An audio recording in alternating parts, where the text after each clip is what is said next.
আমাদের জাতীয় খেলা কাবাডি নিয়েও একটি প্রবাদ আছে।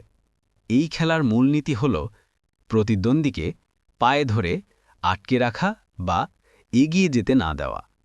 আসলে এটাই বাঙালির চরিত্র। বাঙালিরা পরিবারের ভাই বোন থেকে প্রতিবেশী আত্মীয় বন্ধু সবাই সবার শত্রু। প্লেটো বলেছেন, মানুষ যেমন হবে রাষ্ট্রও তেমনি হবে।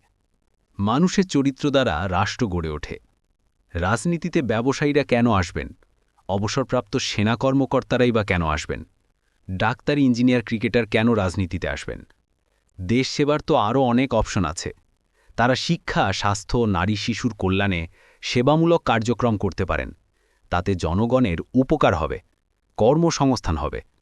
তা না করে রাজনীতিতে তাদের আসার কারণ হচ্ছে রাজনীতির নামে লুটপাট করে কালো টাকার মালিক হওয়া।